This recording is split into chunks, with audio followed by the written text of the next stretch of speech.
Hello, YouTube people. How are you today? I'm going to finally get back to talking about about censorship and First and Second Amendment rights in my religion and ethics videos, and then go on to talk about other shit. But today I'm gonna continue on the topic of religion and ethics. And so where to start? Where did I leave off? So I was talking about how everyone needs to, feel like they need to censor themselves to be PC and to not offend anyone. And there's just like this imbalance because with all the social media that's out there, people feel like, oh, I can speak my mind, I can say whatever I want on the web, on the great worldwide web, and speak my mind and be my own person or whoever I want to project myself as being. And so yeah, people get really, opinionated and speak their mind and share their views and so forth, as I'm doing right now. But in spite of all that, in spite of how progressive society is, there's still a lot of people out there that want to limit that want to control that, or control what the message is, or whatever. And so people feel like they need to censor other people, or they're censoring themselves, or whatever. And that I just don't agree with. You can have a radio program, but if you're not agreeing with the status quo, or you have different ideas or opinions that are not popular, then you automatically subject yourself to censorship. Your show could be canceled, or or they could say, well, you can say this, but you can't say that. And say, for instance, a talk show. A lot of times I've seen on talk shows, the guests will come on, and the talk show hosts, if they don't like what their guest is saying, then they'll get really aggressive, and it could be anything ranging from just saying, oh, our time is up, which is usually bullshit. I mean, I have a strong bullshit meter, and I can see that, usually when they say that, it's like, yeah, I want you to stop talking.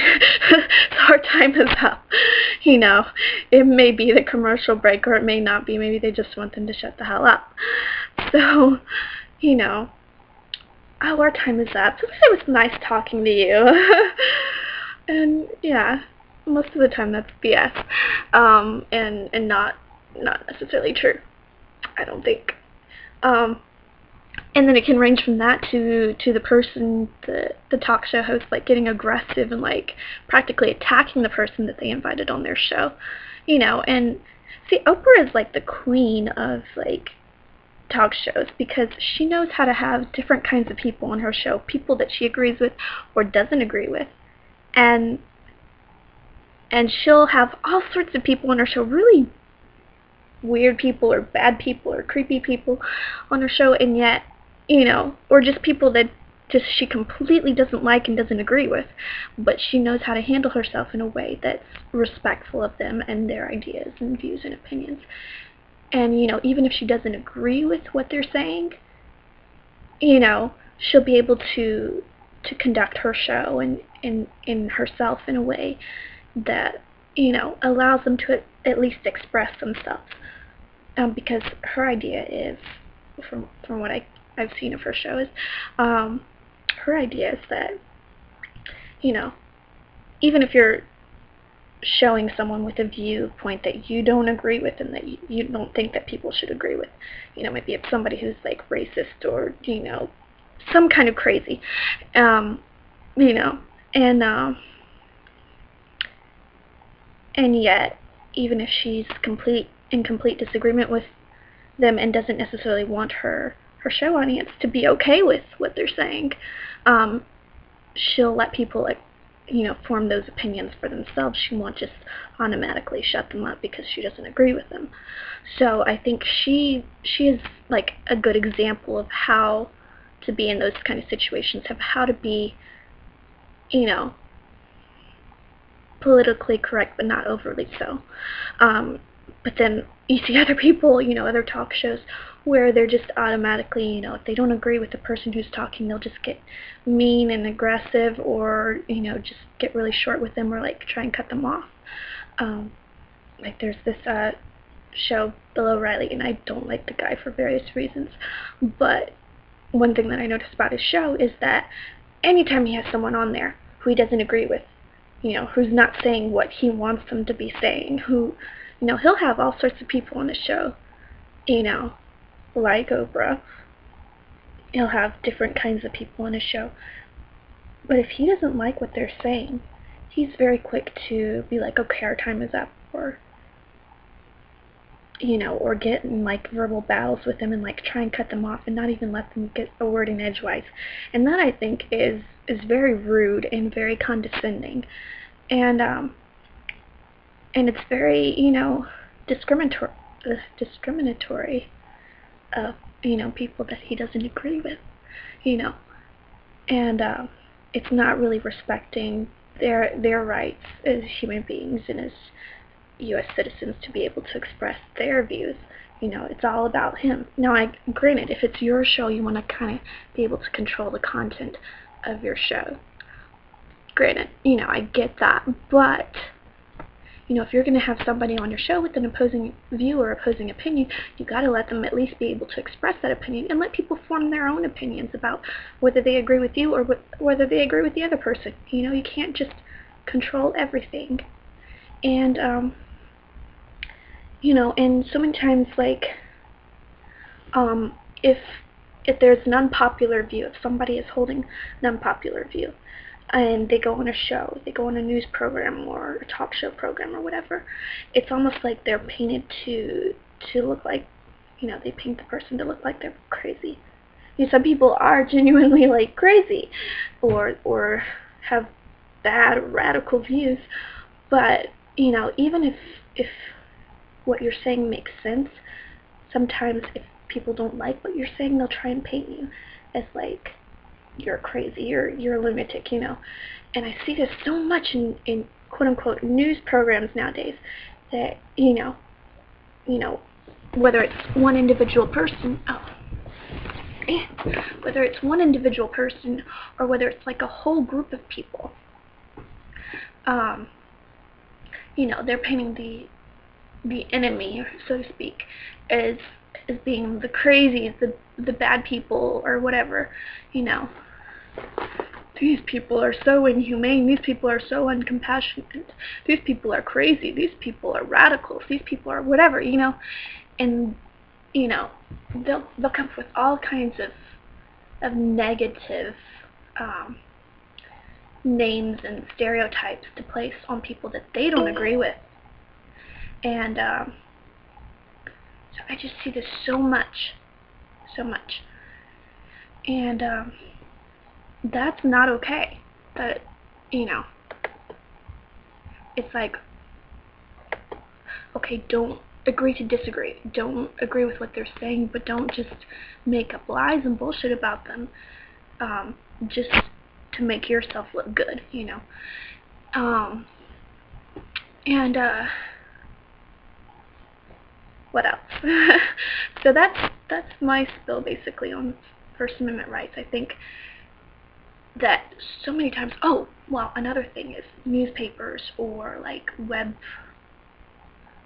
series or things like that. The whole thing with like Julian Assange, I don't know all of the details, but I know that he was trying to get information out there. Now, maybe the way he went about it was wrong, but he was trying to get information out there about what was really going on in Iraq and Afghanistan.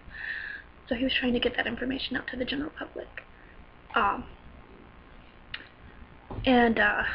So he, like, pretty much practically painted as a terrorist, pretty much people think of him that way, like, oh, he's a traitor, he's this, he's that.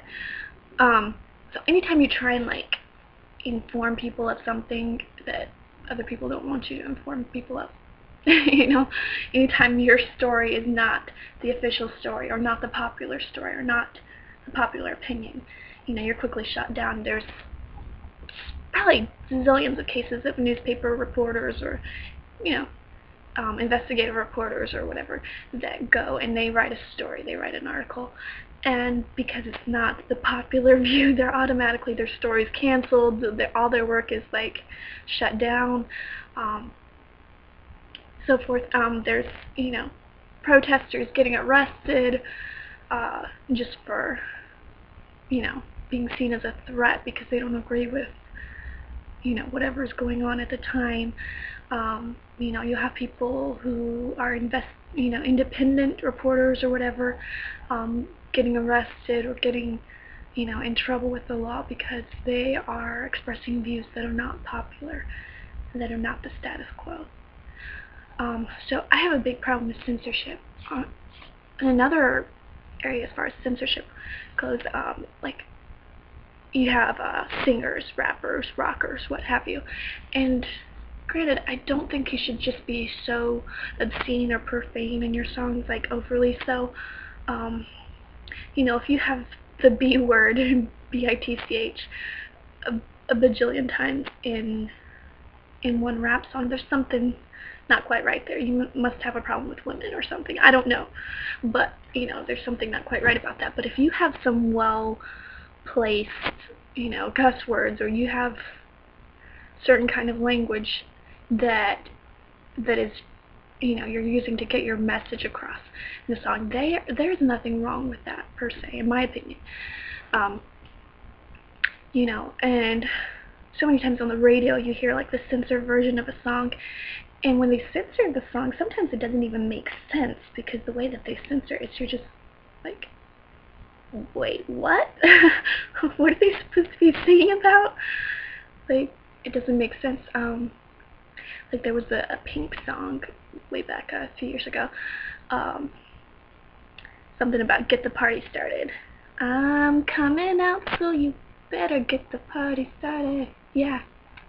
Anyway, so at one point in one of the verses it says something about you'll be kissing my ass. And then when they censored this song, they said something about kissing my friends or something. Kissing my friends? Like what? That doesn't even rhyme, that doesn't even go with the song. There was a Black Eyed Peas song, and I can't remember what the word or phrase or sentence was, but when they edited it, it was just weird sounding, you know, and you're like, okay, but no, they should have left the original cuss word in because, you know, you can't really understand what point they're trying to get across without leaving that in. And yes, on the one hand, you want to protect children, you know, little kids from, you know, excessive amounts of cussing or inappropriateness or whatever. But by the same token, you know, you can't, like, you know, keep everything bad or negative about the world away from them. And that's the way that I view it with my kids. I don't want to just keep them in a bubble their whole life, you know, just, you know, keep them overly protected so they don't know what's going on in the world and they have no idea, and they'll be like freaked out when they reach adulthood because they don't have a clue what's going on, or how to deal with real life or whatever. So